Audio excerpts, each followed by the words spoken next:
The gentle autumn light filtered through my kitchen window as I chopped vegetables for dinner. At 60, I'd grown accustomed to the quiet rhythms of my life in this apartment. 23 years I'd lived here. 23 years of memories etched into every corner. The unexpected knock startled me. I wasn't expecting anyone, especially not my daughter Grace. We hadn't spoken in days, one of those silent periods that had become more frequent over the years. When I opened the door, she stood there with a large suitcase and a cold expression I barely recognized. "Grace? What a surprise," I said, wiping my hands on my apron, reaching for an embrace she didn't return. She brushed past me into the apartment, her designer boots clicking sharply against the hardwood floors I'd refinished myself 5 years ago. "You have 2 days to move out," Grace announced, dropping her suitcase by the sofa. "This apartment is mine now." I froze, my hand still suspended in midair from where she'd left me reaching. The words didn't make sense. I laughed nervously, the way you do when someone makes a joke you don't understand. "What are you talking about, honey?" Grace pulled documents from her expensive leather handbag, tossing them onto my coffee table. "These papers. You signed them 3 months ago, remember? You sold the apartment to me." Her voice was detached, clinical. "I've been patient, but I need to move in now." My legs suddenly felt weak. I lowered myself into my favorite armchair, the one Robert and I had bought when we first married. "Before cancer took him when Grace was only 8. I never sold you this apartment," I whispered, reaching for the papers with trembling hands. "Don't be ridiculous, Mom. Your signature is right there." She pointed to a signature that did indeed look like mine. "You're getting forgetful." "It's concerning, actually." My heart pounded painfully in my chest. "I would remember selling my home, Grace." "Well, you didn't remember to take your blood pressure medication yesterday, did you?" She gestured to the pill organizer on my counter. "I've already hired movers. They'll be here the day after tomorrow." I stared at her, this stranger wearing my daughter's face. The little girl I'd raised alone after Robert died. The child I'd worked 2 jobs for, sometimes going without meals to ensure she had everything she needed. Where exactly am I supposed to go? My voice sounded distant, even to my own ears. Grace shrugged, already scrolling through her phone. "That nice retirement community we toured last year has openings. The one with the tiny gardens. You always said you liked it." We had toured it as a potential option for my friend Elaine's mother, not for me. I was still working part-time at the library. I was active in my community garden. I volunteered teaching English to immigrants 3 evenings a week. "I have my life here," I said, my voice strengthening with each word. "My friends, my community, my memories of your father." Grace finally looked up from her phone, impatience flashing across her features. "Mom, we talked about this. You're getting older. This place is too much for you to maintain. We never talked about you taking my home." She sighed dramatically. "I have a meeting in an hour. We can discuss the details later. Just start packing, okay? Think of it as downsizing." As she walked toward my bathroom, I sat stunned, looking down at the papers in my hand. The date on them was indeed from 3 months ago, but something wasn't right. Then I remembered the contract of sale she was referring to, the one I'd never actually registered. My eyes caught the family photo on the mantel, Grace's college graduation. I'd been so proud that day watching her accept her diploma, a degree I'd worked overtime for years to afford. "We did it," she had whispered when she hugged me after the ceremony. "We," as if we had always been a team. Now, listening to her talking loudly on her phone in my bathroom, discussing how she planned to renovate her new place, I felt a chill settle deep in my bones. The daughter I thought I knew would never do this to me. Had she ever been that person, or was that just what I needed to believe? Grace emerged from the bathroom, still on her phone. "The movers will be here Thursday at 9 a.m., she announced before walking out the door without saying goodbye. I sat alone in the sudden silence, the paper still clutched in my hand, tears finally breaking free. But beneath the hurt, something else was stirring. A memory of the actual contract, and the crucial detail that Grace had overlooked. That night sleep evaded me. Every time I closed my eyes, I saw Grace's cold expression, heard her dismissive tone. By dawn I was sitting at my kitchen table, old photo albums spread before me. Grace at 5 missing her front teeth, holding the bicycle I'd saved for months to buy her. Grace at 12, receiving her first academic award while I stood in the back of the auditorium, still in my cashier's uniform, having begged my manager for a 30-minute break to attend. Grace at 16 in the prom dress I'd sewn myself, staying up 3 nights straight after my shift at the hospital. What had happened to us? When had she stopped seeing me as her mother and started seeing me as an obstacle? I closed the album, my decision made. I wouldn't be pushed out of my own home without a fight. Not after everything I'd sacrificed. With renewed determination, I went to my filing cabinet. It took nearly an hour of searching through meticulously organized folders before I found what I was looking for. The original contract of sale for the apartment. I remembered now, 3 months ago, Grace had asked me to sign some preliminary paperwork for estate planning purposes. She'd said her financial advisor recommended it. "It's just a formality, Mom," she'd assured me. "Nothing will change. It's just so we don't have to deal with probate someday." I had trusted her completely, signing where she indicated without scrutinizing the documents. But I also remembered something else. The notary had been unexpectedly out sick that day. We had agreed to come back later to complete the official filing, but Grace kept postponing. Now I understood why. Without notarization and official registration, the contract wasn't valid.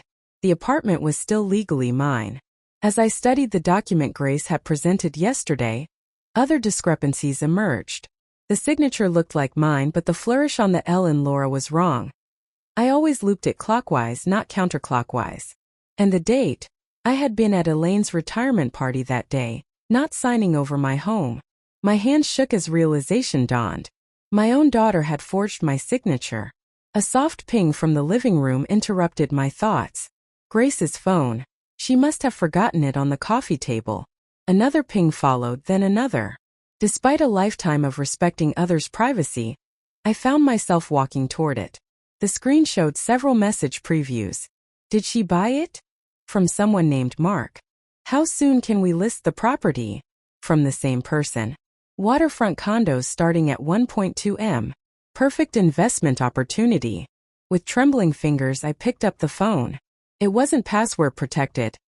Grace had always been overconfident. I opened the message thread and began to read. My stomach turned as the conversation unfolded before me. Grace and this Mark, her boyfriend of 6 months whom I'd met only once, had been planning this for weeks. They intended to sell my apartment immediately, using the proceeds to invest in luxury condos in Florida. My home of 23 years, the place where I'd raised my daughter alone after losing Robert, was nothing more than a financial opportunity to them. "The old lady won't fight back," Grace had written. "She's always been a pushover." A pushover? Was that how my daughter saw me? The woman who had worked 16-hour shifts to put her through private school? Who had postponed knee surgery because Grace needed emergency dental work that same month? Who had given up a promotion that would have required travel because Grace needed stability at home? I set the phone down, a strange calm replacing my earlier panic. I had spent decades putting Grace first, believing that sacrifice was what good mothers did. Now, as I looked around at the apartment I had maintained through countless overtime shifts and careful budgeting, I realized I had one more lesson to teach my daughter.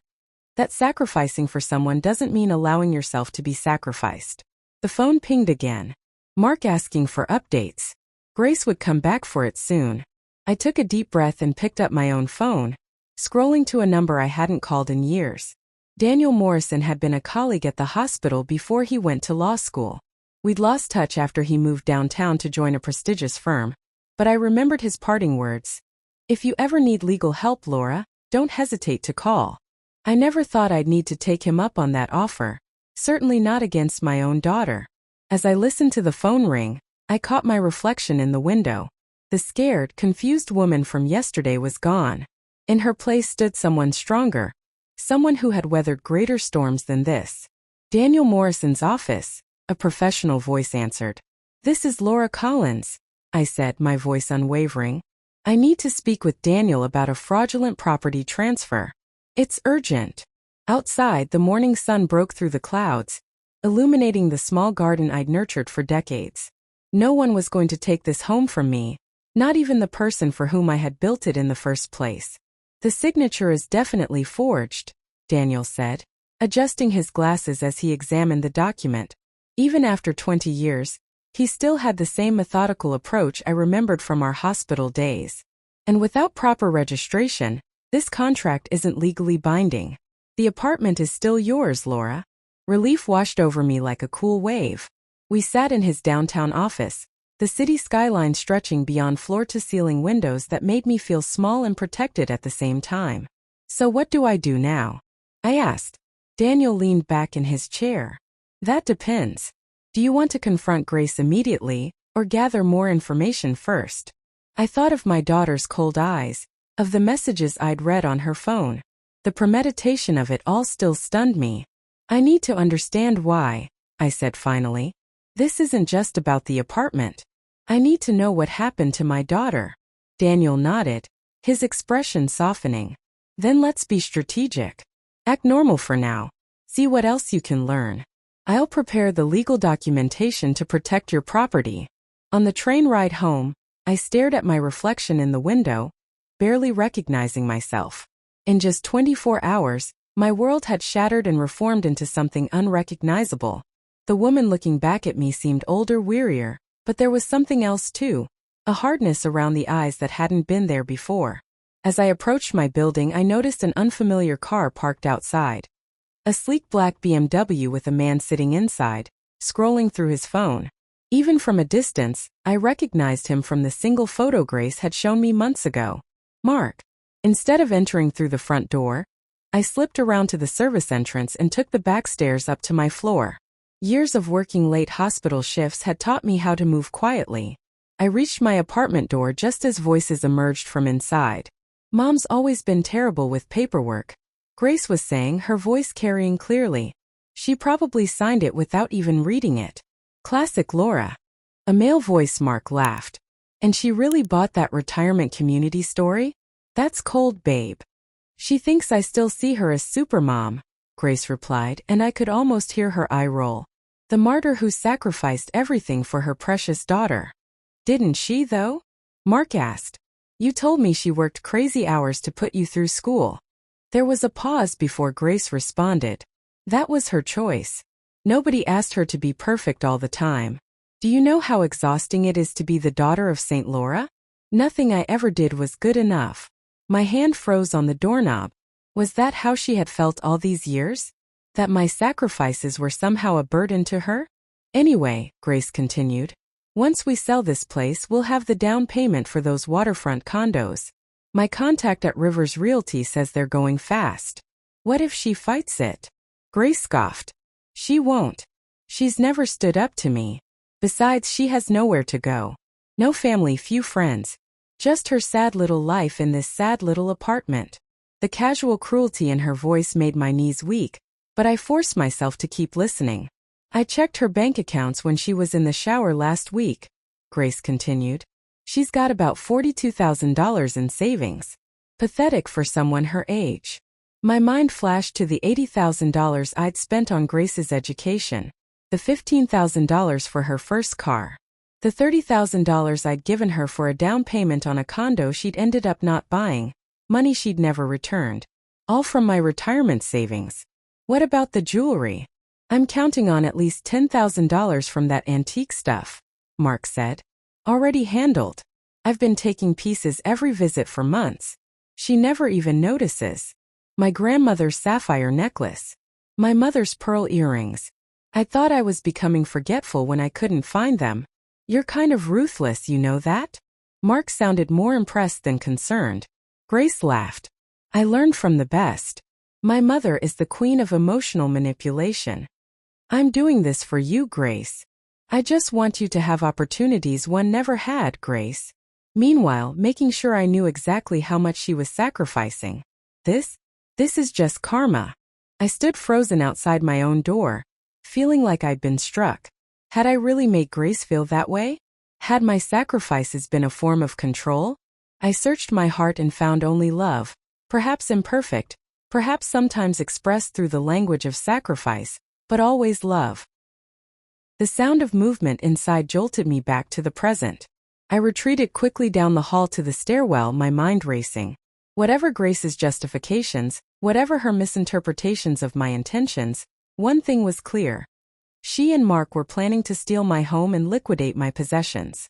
In the safety of the stairwell, I pulled out my phone and called Daniel. "I need a restraining order," I said, my voice steadier than I expected. "And I need it now." "Not yet," Daniel advised over the phone. "A restraining order makes this public. Let's be smarter than they are." I leaned against the stairwell wall, trying to control my breathing. "They're stealing from me, Daniel. In my own home.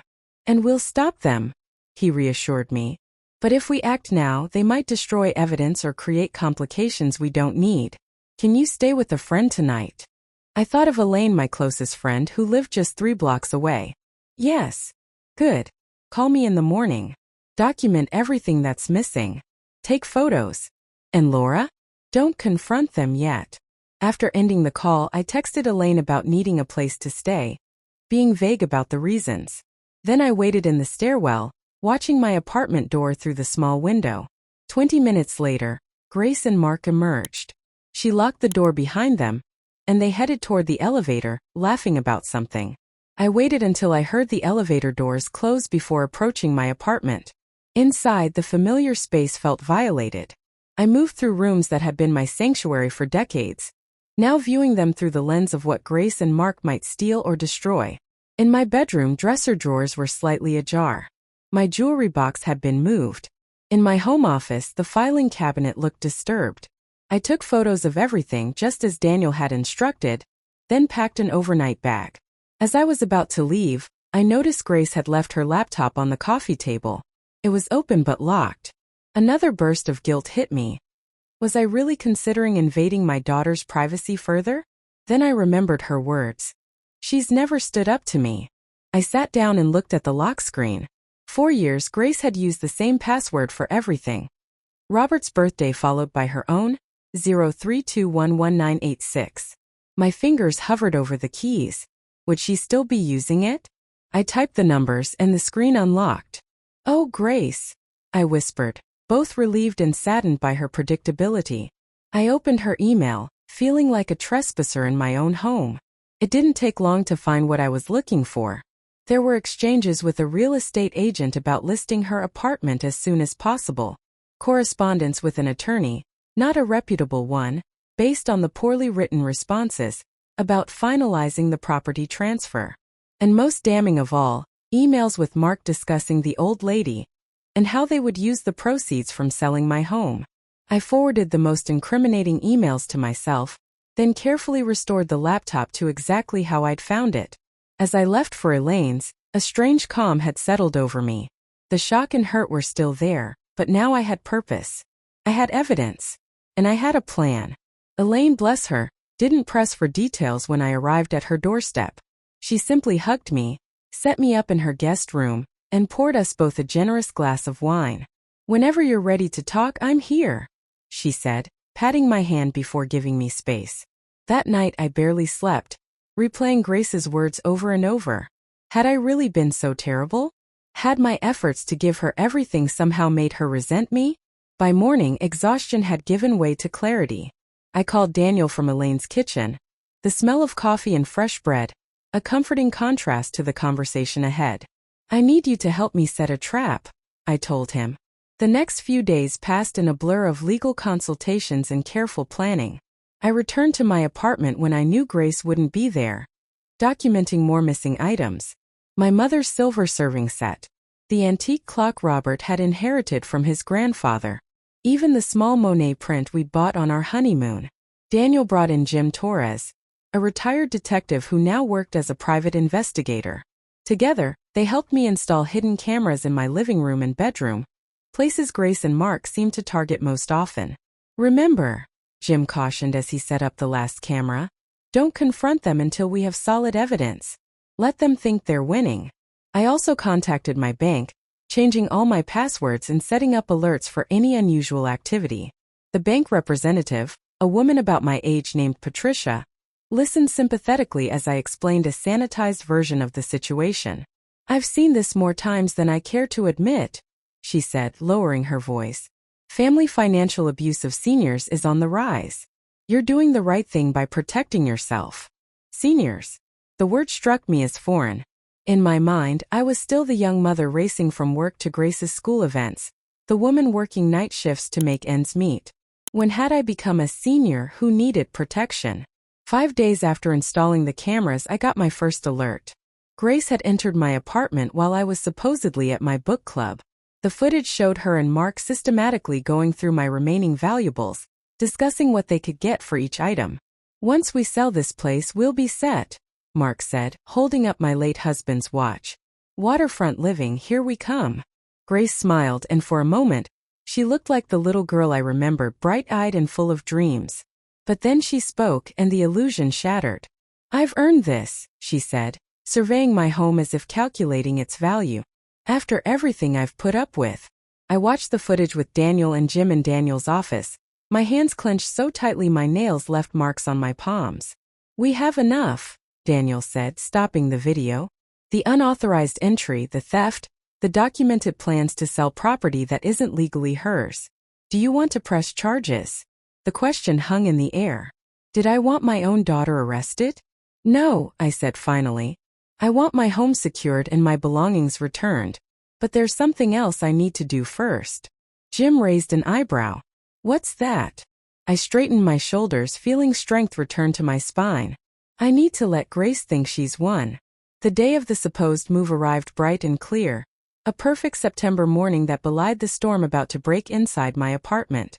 I had returned home 2 days earlier, pretending nothing had changed, acting just distracted and defeated enough to feed Grace's confidence. I had spent those 2 days packing boxes, empty ones filled with newspaper and old towels, and sighing heavily whenever Grace was around. She barely concealed her triumph, already measuring windows for new curtains and discussing paint colors with Mark on the phone. "The movers will be here at 9, Grace reminded me over breakfast, not bothering to look up from her phone. "Do you need help with anything else?" "No, I think I'm all set," I replied, allowing my voice to tremble slightly. "It's just hard. Leaving the place where your father and I—" "Mom," Grace cut me off, impatient. "We've been over this. It's for the best." I nodded meekly, and she seemed satisfied with my surrender. At precisely 9 a.m. the doorbell rang. Grace smiled and went to answer it, expecting the moving company. Instead, she found Daniel standing in the hallway, legal briefcase in hand. Behind him stood Jim, along with Officer Martinez, a police officer I'd known for years from my hospital days. Grace's smile faltered. "Can I help you?" Daniel stepped forward. "Grace Collins? I'm Daniel Morrison, attorney for Laura Collins. May we come in?" I watched from the kitchen doorway as Grace's confidence cracked. She glanced back at me, confusion replacing her smug expression. "Mom, what's going on?"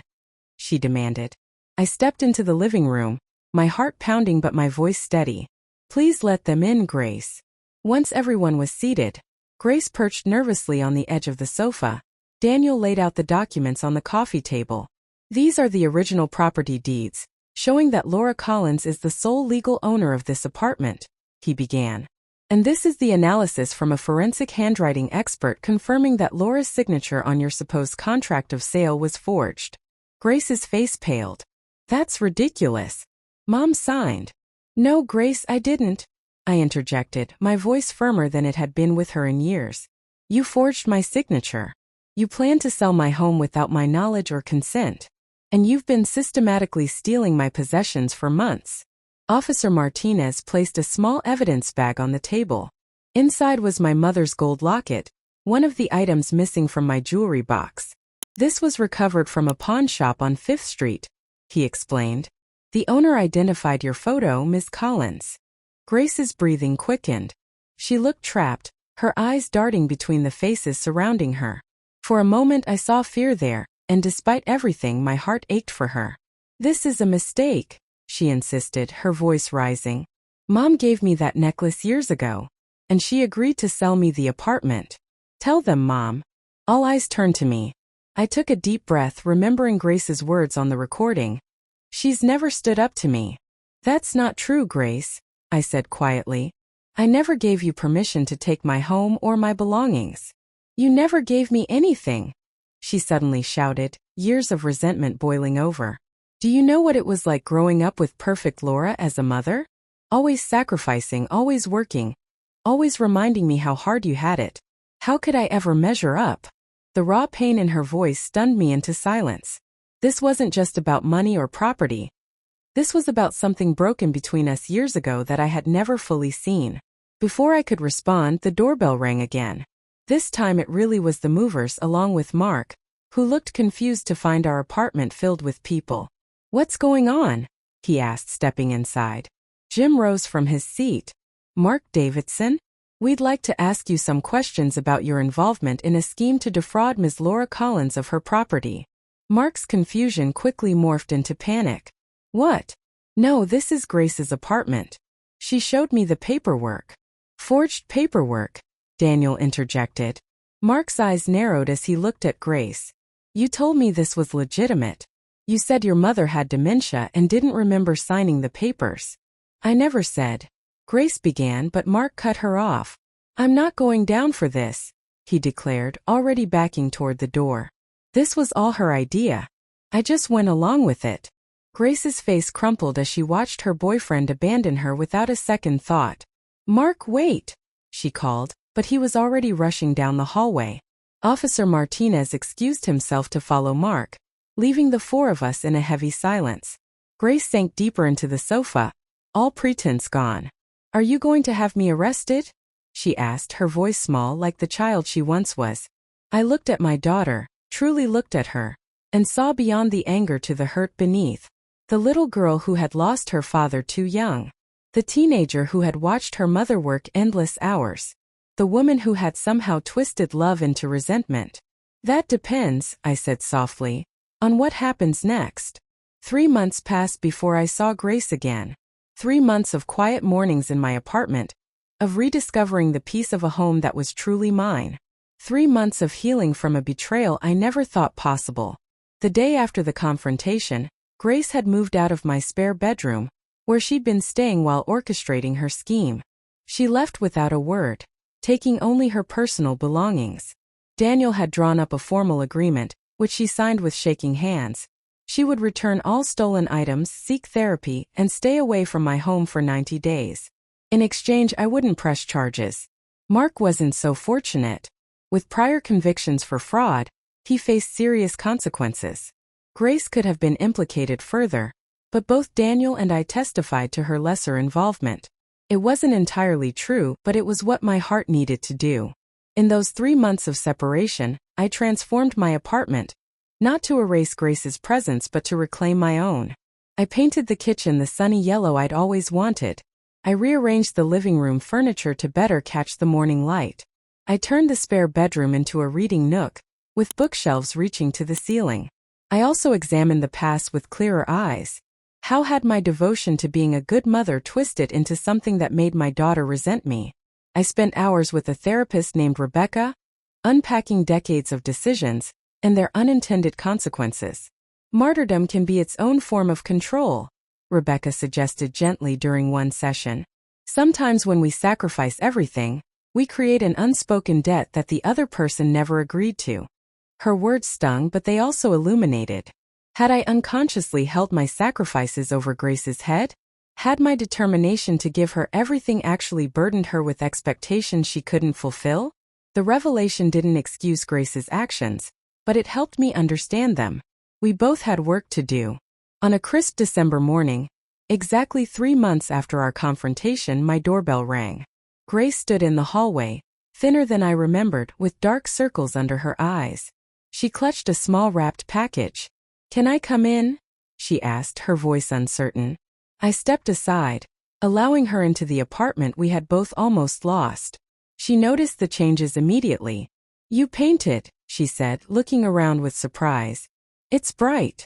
"It's what I always wanted," I replied simply. We sat in my newly arranged living room, the silence stretching between us like a physical thing. Finally, Grace placed the small package on the coffee table. "I found this at a different pawn shop," she explained. "It took a while to track down." I unwrapped it carefully to find my mother's pearl earrings, the ones Grace had taken months ago. "Thank you," I said, running my finger over the smooth surface of a pearl. "These mean a lot to me." Grace nodded, unable to meet my eyes. I've been seeing someone. Therapist, I mean. Twice a week. That's good, I said. I've been seeing someone too. Her eyes widened slightly in surprise. You have?